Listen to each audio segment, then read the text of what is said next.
করবেন না,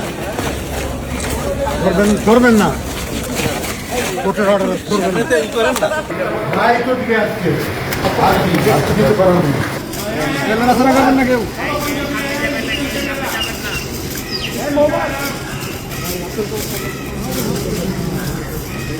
যাক, দেখেন কত আত্মসম্মান। আজকে তার 10 বছর কারাদণ্ড হলো, কারণ মানবতা বিরোধী অপরাধ। কুষ্টিয়ার 6 জন হত্যার মামলার অন্যতম আসামি তিনি। এই মামলায় আজকে হাসানুল হক ইনুকে 10 বছরের কারাদণ্ড দিছে।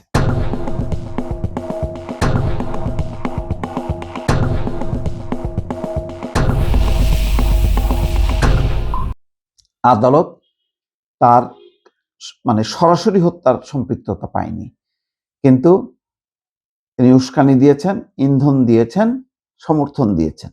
বোঝা যায় এটার একটা অনেকটা মানবতা বিরোধী অপরাধ হলেও এর মধ্যে রাজনীতির একটা ছোঁয়া বা গন্ধ আছে। কিন্তু আমি শুধু দেখছি যে আজকে পুলিশের সাথে যে আচরণটা করলেন, যে হাত দেবেন না, ওনাকে হাত করানো হয়নি, আজকে মাথায় হেলমেটও দেওয়া হয়নি, হাত মোড়া দেয়নি, বা যে ভেস্ট পরায় বুকের মধ্যে সেটাও দেয়া হয়নি। এমনভাবে হেঁটে আসছেন যে উনি একটা তার একটা বীরত্ব মাখা একটা তার ভূমিকা এবং কর্মকাণ্ড, সেই জন্য পুলিশ স্কট করে নিয়ে আসছে।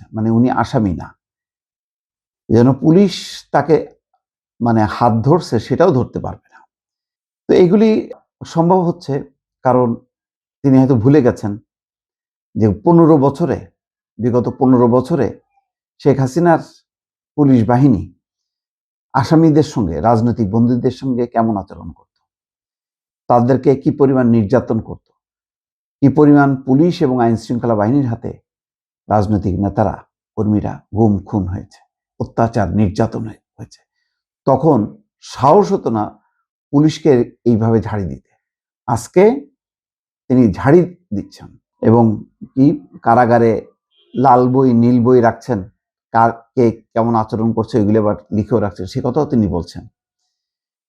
তাহলে দেখেন যে একটা আইনের শাসন আছে বলেই আজকে হাসানুল হক ইনু বুঝতে পারছে যে এই ডক্টর মোহাম্মদ ইউনূস বা তারেক রহমানের এই সরকার কতই কি করবে, ওই আইনের আওতায় তো থাকতে হবে, তার বাইরে তো না। তো ওই আওতার মধ্যে তিনি দম্ভ দেখাচ্ছেন, আস্কারা দেখাচ্ছেন এবং এগুলি করে দেখো আমাকে ভয় পায় এই সরকার বা এই সরকারের পুলিশ বাহিনী, এটা দেখাতে পারছেন।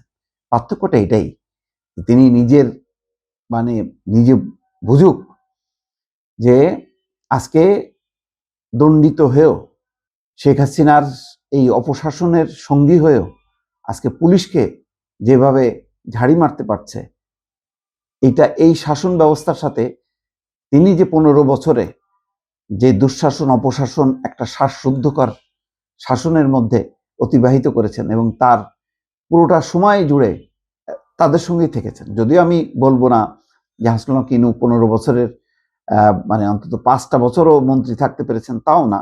তারপরে উচ্ছিষ্ট খাওয়ার জন্য এরা সবসময় ছিল, এছাড়া উপায় ছিল না, কারণ তাদের কোনো আওয়ামী লীগের এবং শেখ হাসিনার তোষামোদী করা ছাড়া এদের আসলে এর বাইরে আর কোনো অস্তিত্ব এরা হারায় ফেলছে অনেক আগেই। তারা এই হাসানুল হক ইনু, রাশেদ খান মেনন, এই যে আওয়ামী লীগের আশেপাশে যে সমস্ত, বা একটু দূরে যদি জাতীয় পার্টি হয়, এদের আর কোনো অস্তিত্ব ছিল না। এদের ওই একটাই অবলম্বন ছিল শেখ হাসিনা। এখন শেখ হাসিনা তাদেরকে লাথি মারুক, জুতা মারুক, ঝাড়ু দিয়ে পিটাক, কিচ্ছু আসা যায় না। এদের লাজ লজ্জা স্বরূপ কিচ্ছু ছিল না বলেই শেষ সময় জুলাইয়ের আন্দোলনের সময় যে ধরনের ভূমিকা, প্রথম কিছু বিপ্লবী কথাবার্তা বলছে যে না তাদের সাথে বসা উচিত, অমুক তমুক, কিন্তু যেই মাত্র ওই 14 দলকে ডাকলো শেখ হাসিনা, অমনি সাথে সাথে ইনু মেনন একদম সোজা হয়ে গেল এবং দেখলো এই তো সুযোগ, এখন শেখ হাসিনা বিপদে, সুতরাং এখন এই বিপদের সময় আমি সমর্থন দিয়ে যদি কিছু একটা জোটে, যদিও জোটেনি কিছুই, এমপিও পর্যন্ত হইতে পারেনি, আওয়ামী লীগ সমর্থিত যে প্রার্থী তার কাছে মানে চরম ভরাডুবি খেয়ে বললাম তো এদের লাজ লজ্জা কিছু নাই। আর এদের অন্য কোনো মানে আশ্রয়স্থলও ছিল না শেষ দিকে, এমনই রাজনৈতিক দেউলিয়া হয়ে গেছিল। তা আজকে এই দেউলিয়া রাজনীতিকরা এসেও এমন একটা ভাব দেখাচ্ছে যে উনাদের একেবারে বিশাল একটা পবিত্র কাজ করতেন উনি, ওনারা বীর ছিলেন, ওনারা স্বাধীনতা মুক্তিযুদ্ধের ঝান্ডা বয়ে বেড়াতেন, এমন একটা ভাব নিয়ে পুলিশের সাথে দেখাচ্ছে ভাবগিরি। কিন্তু সেই বললাম তো, এই পুলিশই যদি হাসিনার আমলের পুলিশ হতো তাহলে ওই ভাব ওখানেই ছুটাই দিত। ভালো থাকবেন। আল্লাহ হাফেজ।